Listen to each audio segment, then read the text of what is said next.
할렐루야. 우리 귀하고 복된 주일입니다. 예배의 자리에 나오신 성도님들을 예수 이름으로 환영하고 축복합니다. 우리 곁에 계신 분들을 우리 밝은 표정으로 바라보시면서 두 손을 흔들면서 인사하겠습니다. 잘 오셨습니다. 반갑습니다. 잘 오셨습니다. 반갑습니다. 오늘은 7월 셋째 주일이자 우리 교회력으로는 성령 강림 후 8째 주일로 지킵니다. 성령의 다스림 받아 성령의 아름다운 열매 맺어가는 우리 모두가 되기를 축복합니다. 초대교회가 성령 충만함으로 함께 마음을 같이어 예배하고 주의 복음을 전할 때마다 구원받는 영혼들이 많아질 뿐만 아니라 모든 염려, 두려움들이 다 떠나간 것처럼 이 시대에 성령의 다스림 받는 우리 삶의 자리도 동일한 은혜가 넘칠 줄 믿습니다. 내 생각과 내 고집에 붙들리는 것이 아니라 성령의 인도하심을 따라 그 다스림 받음을 통해서 성령의 아름다운 열매 맺어갈 수 있는 우리 모든 주의 성도들의 그 삶의 모습이 되기를 축복합니다. 우리가 계속해서 7, 8월은 교회학교 여름 사역을 위해서 함께 기도합니다. 나눠드린 기도카드를 꼭 살펴보셔서 우리 다음 세대, 우리의 자녀들이 여름 사역을 통해서 주의 은혜를 뜨겁게 우리 경험할 수 있도록 함께 기도해 주시고 또 관심 가져주시고 또 후원해 주시면 더 큰 은혜가 되겠습니다. 우리 교회 소식 나누면서 지난 주일에 유치부 여름 성경학교와 또 유년부 여름 성경학교가 은혜 가운데 잘 마쳤습니다. 협력해 주신 모든 분들께 감사드립니다. 오늘은 유아부 여름 성경학교가 진행되고 또 이번 주 목, 금, 토 2박 3일의 일정으로 중고등부 연합 자체 수련회가 파주에서 진행되겠습니다. 모든 일정, 일기뿐만 아니라 예비하신 은혜로 충만함을 통해서 정말 잊지 못할 여름 성경학교 수련회가 될 수 있도록 함께 협력해 주시면 은혜가 되겠습니다. 주보에 보시면 소그룹 릴레이 기도가 일정에 따라 진행됩니다. 여러분 정해진 날짜에 시간을 정하셔서 함께 기도로 협력해 주시면 감사하겠습니다. 우리 그 마음으로 우리 곁에 계신 분들과 다시 한번 인사하겠습니다. 하나님께서 지키시고 도우십니다. 하나님께서 지키시고 도우십니다. 아멘이시죠? 하나님께서 우리 삶을 지키시고 도우심을 믿습니다. 오늘 본문의 다윗의 고백도 다른 고백 아닙니다. 하나님이 나를 지켜주시고 돌보아 주심에 감사합니다. 환경이 어떠하든지 형편이 어떠하든지 그곳에 붙들리는 것이 아니라 구원의 하나님을 바라보며 그 건져주심을 기뻐 송축하는 것을 보게 되는 것이죠. 시편 34편의 표제를 보면 뭐라고 기록되어 있냐면 다윗이 아비멜렉 앞에서 미친 채 하다가 쫓겨나서 지은 시라고 기록되어 있습니다. 이 말씀의 배경이 사무엘상 21장을 보면 나옵니다. 사울왕은 다윗을 어떻게 해서든 죽이고자 군사를 보내지 않습니까? 다윗은 그런 사울왕의 눈을 피해서 이곳저곳 도망가는 신세였습니다. 왜 다윗을 이 사울왕은 못 죽여서 안달일까? 그 이유가 어디에 있습니까? 사무엘상 17장에 있는 다윗이 골리앗을 죽였던 사건 그 이유부터 있죠. 우리가 너무나 잘 알고 있지 않습니까? 골리앗 장수가 하나님을 조롱하고 이스라엘 백성들을 모욕합니다. 그럼에도 누구도 이 골리앗 앞에 나서는 자가 없었습니다. 근데 소년 다윗이 아버지의 심부름으로 형제들을 찾아왔다가 그 광경을 보고 견디지 못할 그런 의로운 분을 내므로 하나님의 이름으로 나아가는 것을 보게 되는 것이죠. 놀라운 것은 소년 다윗이 물맷돌로 저 강대한 골리앗 장수를 쳐서 이겼다라는 것이죠. 놀라운 승리를 거두게 되었고, 그리고 돌아올 때에 온 백성들이 노래하길 뭐라고 노래합니까? 사울이 죽은 자는 천천히요, 다윗은 만만히로다. 사울왕이 그 노래소리를 듣고 심히 불쾌함을 느끼고 소년 다윗을 동역자로 여기는 것이 아니라, 하나님의 사람으로 여기는 것이 아니라 자기 자리를 위협할 대적자로 여기게 됩니다. 창을 던져 죽이기로도 하고 어떻게 해서든 저를 끊어내고자 하지만 하나님이 저를 지켜주시고 보호하여 주시니 안전할 수 있었다라는 것이죠. 계속되는 생명의 위협 앞에 다윗은 도망 다닙니다. 이 이스라엘 안에서 이 사울 왕의 눈을 피할 수 있는 곳이 어디 있겠습니까? 그러니까 피하다가 어디까지도 도망가느냐? 블레셋 가드 땅까지도 도망하게 됩니다. 다윗이 오죽했으면 이방 나라로 도망하게 되는 겁니까? 블레셋은 5개 지역이 연합한 공동체입니다. 우리가 잘 아는 것처럼 가사, 아스글론, 아스돗, 가드, 에글론, 이 다섯 지역, 다섯 왕이 연합하는 공동체이죠. 그 중에 블레셋이 도망하는 땅은 이 가드 땅입니다. 이것이 문제인 거죠. 왜 문제입니까? 다윗이 소년일 때 블레셋 장수 골리앗을 물리치지 않았습니까? 이 골리앗이 속한 땅이 어디입니까? 블레셋 가드 사람인 것이죠. 가드 지역의 명성이 드높아 있던 이 골리앗을 누가 쳐서 죽였습니까? 일개 소년이었던 다윗입니다. 그것도 물맷돌로 쳐 죽였다라는 것이죠. 그러니까 얼마나 수치스러운 기억으로 블레셋 가드 사람들의 기억에 소년 다윗이 있겠습니까? 그러한 곳으로 다윗이 피하여 도망하게 되었다라는 것이죠. 그만큼 피할 곳도 없었고 이것저것 따질 겨를이 없이 위급한 상황 가운데 있었다라는 것을 우리는 예측해 볼 수 있습니다. 그러니 다윗이 자기의 정체를 숨겼을 것이죠. 하지만 그 정체도 얼마 가지 않아서 들통이 났을 겁니다. 이제 죽게 될 위기밖에 없지 않습니까? 이때 다윗이 꾀를 내는 거죠. 연기합니다. 어떤 연기를 합니까? 미친 채를 하는 거죠. 침도 이렇게 흘리고 정신 나가처럼 행동하자. 가드왕 아기스도 그렇고 이스라엘 그 가드 군대도 그렇고 저를 죽여서 뭐 할 거냐 하고 그냥 추방해 버리는 것으로 그 생명이 건진받게 되는 겁니다. 자, 그렇게 탈출했을 때 이 다윗이 생각할 때 저런 어리석은 것들 내 연기에 속아 넘어가더니 내가 연기력에 출중하구나 하면서 여러분 기뻐했을 것 같아요? 어땠을 것 같아요? 얼마나 비참한 상황입니까? 살아남기 위해서 하나님의 사람 다윗이, 그 능력 있는 다윗이 어떤 행동을 합니까? 침도 질질 흘리고 정신 나간 것처럼 행동하면서 목숨을 겨우 부지해서 나왔다라는 것이죠. 그 비참한 현장 가운데 있었던 다윗이 고백한 노래가 오늘 본문입니다. 1절의 말씀입니다. 1절의 말씀 같이 한번 보겠습니다. 내가 여호와를 송축하며 내 입술로 항상 주를 찬양하리이다. 자, 비참한 신세, 비참한 자리 아닙니까? 그 자리에서 다윗이 고백하는 것이 무엇입니까? 내가 여호와를 항상 송축하며 내 입술에서 하나님을 향한 찬양을 쉬지 않겠다라는 것이죠.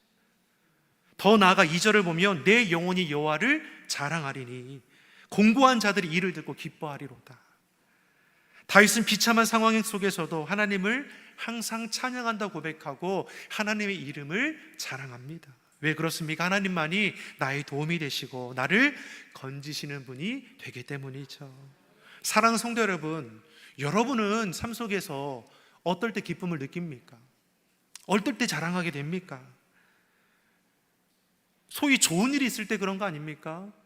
내 자녀가 좋은 대학에 좋은 직장에 취직하면 여러분 어떠합니까? 자랑하잖아요. 기뻐하잖아요. 승진하고 결혼하고 집도 사고 차도 사고 사업도 잘 되고 하는 일마다 승승장구할 때 우리는 기뻐하고 자랑할 것입니다. 이런 것으로 따져보면 다윗은 기뻐할 것도 없고 자랑할 이유도 없습니다. 가진 모든 것을 잃어버리고 쫓기는 신세이고 방금 전에도 어떻습니까? 죽을 위해서 살아남기 위해서 미친치 않은 비참함이 있었습니다. 그런데 오늘 본문의 다윗이 고백하는 것이 무엇입니까? 나는 항상 송축합니다. 여호와 이름을 나는 자랑합니다. 다 잃은 자리에서, 비참한 삶의 자리에서 자랑할 것이 무엇입니까? 따라하겠습니다. 나의 하나님입니다. 나의 자랑, 나의 하나님이죠. 사랑하는 성도 여러분, 우리가 기뻐할 이유가 여기 있습니다. 자랑할 이유가 여기 있습니다. 나의 기쁨, 나의 자랑, 나의 하나님이죠. 3절에 나와 함께 여호와를 광대하시다 하며 함께 그의 이름을 높여 찬양하자. 다윗이 비록 비참한 처지이지만 저를 따르는 무리들이 있습니다. 사무엘상 22장의 말씀을 보면 아둘람 굴로 피할 때 저들과 함께 했던 무리들이 대략 400명쯤 됩니다. 그 무리들을 향해서 선포하는 거 아닙니까? 이 무리들은 앞서서 다윗이 어떻게 살아남았는지를 보았을 겁니다. 그런데 그러한 다윗의 입술에서 나는 하나님을 항상 송축합니다. 그 광대하신 하나님을 높여 찬양합니다. 나와 함께 여호와 이름을 자랑하고 찬양합시다. 이렇게 지금 고백하고 있다는 것입니다. 사랑하는 성도 여러분, 따르던 무리들이 뭐 볼 것이 있겠습니까? 다윗도 마찬가지 아닙니까? 다윗을 따라오던 무리들이 뭐 능력 있는 사람들입니까? 당시에 보잘것없는 자들 아닙니까? 이러한 자들이 어떻습니까? 살아남기 위해 연합하게 된 거죠. 하지만 그 삶의 중심에 세상 자랑, 세상 영광이 아니라 하나님이 자리하게 되니 고난과 비참한 자리에서도 하나님을 찬양하는 은혜의 자리가 되었다라는 것이죠. 믿는 우리의 삶의 자리가 찬양의 자리, 하나님만을 높여 송축하는 기쁨의 자리가 되기를 예수님의 이름으로 축원합니다. 계속해서 다윗의 고백이 어떠합니까? 4절의 말씀을 같이 한번 보겠습니다. 4절의 말씀입니다. 내가 여호와께 간구하매 내가 응답하시고 내 모든 두려움에서 나를 건지셨도다. 환경의 마음 빼앗겼다면 이런 고백 나오지 않을 것이죠. 사람에게 붙들렸다면 이런 고백 나오지 않습니다. 하나님을 신뢰함으로 그 믿음을 견고히 세우니 여호와께서 나의 기도를 들으셔서 내 생명도 건져주시고 모든 두려움에서 나를 건져주셨습니다. 이러한 고백이 다윗 가운데 있다라는 것이죠. 8절 하반절에 보더라도 하나님께 피하는 자는 복이 있습니다. 사랑하는 성도 여러분, 요한복음 1장 12절의 말씀을 보면 영접하는 자 곧 그 이름을 믿는 자들에게는 하나님의 자녀가 되는 권세가 있다라고 했습니다. 우리에게는 무엇이 있습니까? 자녀된 권세가 있습니다. 다윗이 이 권세를 선포하는 것이죠. 내가 여호와께 간구하매 내게 응답하시고, 자녀된 권세는 무엇입니까? 구하면 응답이 없다는 것이죠. 모든 두려움에서 우리를 건져주신다 말씀합니다. 그래서 성경은 우리로 쉬지 말고 기도할 것을 가르치는 것이죠.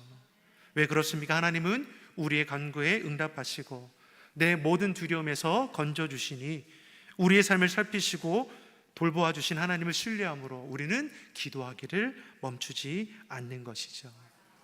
사랑하는 성도 여러분, 하나님의 자유된 자는 하나님을 예배하고 늘 깨어 기도하는 자입니다. 저 한번 따라하겠습니다. 나는 예배자입니다. 나는 기도자입니다. 아멘. 여러분, 우리는 예배자이고 기도자입니다. 하나님을 향한 우리의 기도는 하나님을 신뢰함으로 나타낼 수 있는 것이죠. 기도는 하나님과 우리를 연결하는 강력한 은혜의 통로임을 여러분 기억하시기 바랍니다. 하늘 문을 여는 통로, 영혼을 살리는 통로, 하나님의 뜻을 이루어가는 통로가 바로 기도입니다. 이렇게 주를 앙망하는 자를 5절에 보니까 그들의 얼굴을 부끄럽지 않게 하신다라는 것이죠. 부끄럽지 않게 한다는 것은 무엇입니까? 너희로 수치를 당하지 않게 하겠다라는 겁니다. 하나님의 도우심을 구하고 간절히 찾는 자들의 그 삶의 자리를 하나님께서 지켜주셔서 수치를 당하지 않도록 하겠다라는 것이죠. 이것은 다윗만이 아니라 다윗을 따르는 무리들, 당시 소외받고 수치를 당하는 것을 마땅히 여겼던 이들에게도 하나님께서 주시는 약속의 말씀이죠. 지금은 비참함 가운데 놓여 있는 것 같지만 하나님은 하나님의 때에 저들을 반드시 역전시켜 주실 줄 믿습니다. 그러니 6절에 다윗이 계속해서 고백합니다. 6절의 말씀입니다. 이 공고한 자가 부르짖음에 여호와께서 들으시고 그의 모든 환난에서 구원하셨도다. 계속해서 기도하지 않습니까? 내가 부르짖습니다.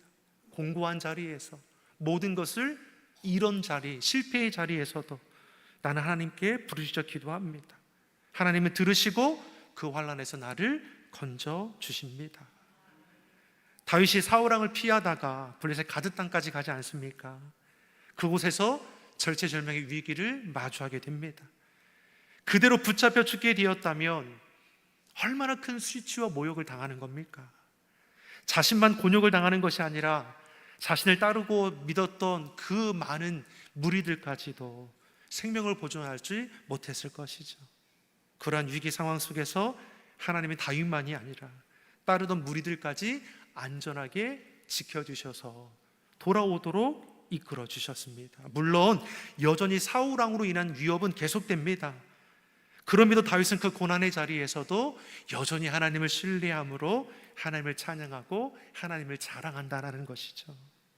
이처럼 하나님의 은혜를 알면 감사와 찬양은 끊이지 않습니다.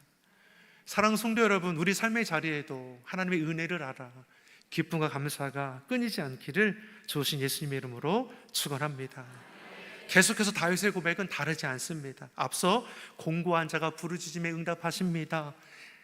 7절 말씀에도 주를 경외하는 자 건져주십니다. 8절 말씀에 그에게 피하는 자 복이 있습니다. 9절 말씀에 여호와를 경외하는 자 부족함이 없게 하십니다. 10절에서도 여호와를 찾는 자 부족함이 없게 하십니다. 이처럼 하나님을 경외하고 피하고 찾는 자, 모든 일에 하나님의 도우심을 구하며 의지하는 자를 하나님은 그 모든 환난에서 건져주신다 약속하시죠. 사랑하는 성도 여러분, 믿는 우리는 두려울 것도 무서울 것도 없습니다. 왜 그렇습니까? 우리는 하나님을 경외하며 하나님의 도우심을 구하며 하나님을 신뢰함으로 의지합니다. 이런 우리의 믿음을 통해 하나님께서는 우리 환경을 조성하여 주심을 믿습니다. 더 나아가 8절이 이렇게 고백하는 거 아닙니까? 8절의 말씀입니다. 너희는 여호와의 선하심을 맛보아 알지어다. 그에게 피하는 자는 복이 있도다. 아멘. 다윗은 하나님을 뭐라고 고백합니까? 하나님은 선하십니다. 다시 말해 하나님은 참으로 좋으신 분이십니다 고백합니다. 앞서서 어떤 일을 겪었습니까? 블레셋 가드 땅에서 살아남기 위해서 미친 체하며 비참하게 목숨을 구걸하여 살아남았는데 그 자리에서 고백하는 것이 무엇입니까? 하나님은 좋으신 분이십니다. 다윗을 만난 하나님은 어떠합니까? 선하십니다. 이같이 좋으신 하나님을 맛으로 표현하고 있지 않습니까? 음식의 가치는 눈에 보이는 겉모양이나 형태에 있는 것이 아니죠. 혀를 통해서 실질적으로 그 음식을 맛보았을 때 그 음식의 가치가 있는 거 아니겠습니까? 사랑하는 성도 여러분, 맛있는 음식 먹으면 여러분 어떠합니까? 기분이 몹시 상하십니까? 오늘도 맛있는 음식 먹었어. 이러십니까? 아니죠. 맛있는 음식 먹으면 어떠합니까? 기분이 좋죠. 절로 미소가 나오고 행복합니다. 그래서 괜히 식도락이라는 말이 나온 거 아니지 않습니까? 다윗이 도망자의 신세, 생명의 위협으로 비참한 신세, 공고한 자리에서 하나님의 선하심을 맛보았다라고 고백합니다. 고난 속에서 하나님의 은혜를 생생하게 경험했다라는 것이죠. 그러니 찬양이, 자랑이, 미소가 끊이지 않았다라는 겁니다. 여러분, 이것을 우리도 이 땅 가운데 경험하며 살아가는 자가 되기를 소망합니다. 때로는 예기치 않은 일들을 우리가 마주할지라도 내 힘으로 감당할 수 없는 어려움의 문제를 만날 때 내가 환경과 처한 상황에 붙들리는 것이 아니라 그 속에서도 주의 은혜를 맛보아 알아 기쁨으로 찬양하고 감사할 수 있는 그런 구별된 자유된 삶을 세워갈 수 있기를 간절히 소망합니다. 우리 인생이 항상 잘 풀리는 거 아닙니다. 때로는 어려운 일도 당합니다.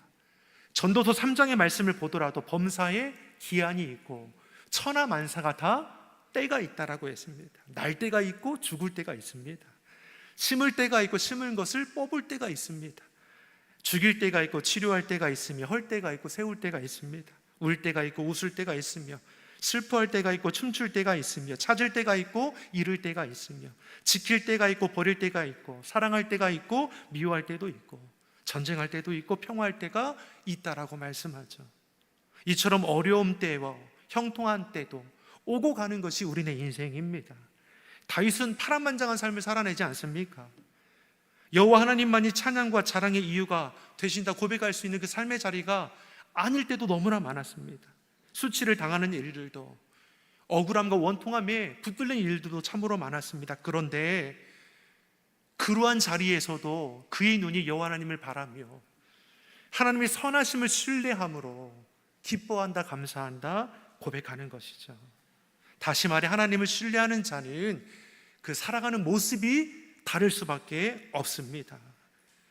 우리가 두렵고 넘어질 일들이 투성이이지만 넘어진 그 자리에서도 우리의 눈이 여호와 하나님을 바라보며 우리를 일으켜 주시고 내일의 소망 가운데 나아가실 주님을 신뢰함으로 감사함으로 설 수 있기를 예수님의 이름으로 축복합니다. 이같이 하나님을 신뢰하면 우리는 세상 속에서도 구별되어 살아갈 수밖에 없는 것이죠. 13절 14절을 보십시오. 다윗의 고백이 이러합니다. 같이 읽어보겠습니다. 내 혀를 악에서 금하며 내 입술을 거짓말에서 금할지어다. 악을 버리고 선을 행하며 화평을 찾아 따를지어다. 아멘. 다윗이 고난의 자리에서, 실패의 자리에서, 핍박의 자리에서 고백하는 것이 무엇입니까? 악한 말을 하지 않고 거짓을 멀리하겠다는 것이죠. 악한 일을 피하고 선한 일을 행하니 어려운 자리에서도 하나님이 주신 평안함을 맛본다라고 말씀합니다. 이 같은 고백이 죽다 살아난 그 자리에서 있었다라는 것이죠. 악한 자들이 과 똑같이 내가 악을 행하는 것이 아니라 악을 버리고 선을 행함으로 하나님이 주시는 평안 가운데 거하겠다 말씀합니다. 이처럼 믿는 자들은 세상에 주는 어려움, 그 어떤 형편 상황에서도 흔들리지 않는 것이죠. 우리의 시선이, 우리 마음의 중심이 오직 여호와 하나님께 있기를 예수님의 이름으로 축복합니다. 그래야 악을 악으로, 욕을 욕으로 똑같이 행하는 것이 아니라 선으로 악을 대적함으로, 그럼에도 하나님의 잘된 자의 권세를 우리는 나타낼 수 있습니다. 갚으시는 분은 하나님이시니 우리는 오늘 본문의 다윗처럼 하나님을 구하고 찾으면 되는 것이죠. 16절의 말씀을 보면 악을 행하는 자는 끊어진다라고 했습니다. 21절에 보면 악이 악인을 죽일 것이라고 말씀합니다. 죄악된 자리를 돌이키지 않는 자는 결국 그 죄로 인해서 죽임을 당하게 됩니다. 죄삭은 사망입니다. 다른 결과는 없습니다. 그래서 악인들의 번성함을 부러워할 이유가 없는 것이죠. 혹 우리 안에 죄된 고집과 욕심이 있으면 우리는 끊어내고 은혜 가운데 삶을 세워가는 자가 되어야 합니다. 다윗은 고난의 자리, 계속되는 도망자 신세에도 결코 사람의 생각과 고집에 붙들리지 않습니다. 악을 악으로 갚고 싶은 것이 우리 사람의 생각 아닙니까? 내가 억울한 일 당하면 그 억울한 일을 갚아주고 싶은 것이죠. 다윗처럼 억울하고 불의하고 원통한 일을 수없이 당한 자가 어디 있습니까? 그럼에도 똑같이 행동하는 것이 아니라 억울함과 불의함과 원통함의 자리에서도 하나님의 광대하심을 찬양하며 하나님을 자랑합니다. 구원의 하나님을 확신하며 악을 버리고 선을 행함으로 하나님이 주시는 그 복과 은혜 안에 거합니다. 사랑하는 성도 여러분, 우리 안에도 내 힘으로 행할 수 없는 어려움의 때를 우리가 마주할지라도 그것이 하나님의 은혜를 발견하고 경험하게 하는 재료가 되기를 간절히 소망합니다. 고난을 고난으로 붙들고 흔들리는 것이 아니라 고난 속에서도 은혜를 우리에게 더하여 주시는 하나님의 섭리를 우리가 발견하며 하나님의 자녀로서 구별됨으로 하나님을 영원롭게 할 수 있는 우리 모두가 되기를 주신 예수님의 이름으로 축원합니다. 기도하겠습니다. 사랑의 하나님 아버지, 그 선하심을 맛보아 아는 주의 성도들이 되게 하여 주시옵소서. 하나님은 언제나 신실하시며 변함없는 사랑과 은혜로 지켜주시니 혼란과 곤고의 자리일지라도 하나님을 신뢰함으로 믿음을 견고히 하게 하여 주시옵소서. 하나님만 의지하며 하나님만 찬양하고 하나님만을 자랑하는 복 있는 삶을 세워갈 수 있는 시온성교 온 성도들이 되게 하여 주옵소서. 감사드리며 예수님의 이름으로 기도드립니다. 아멘.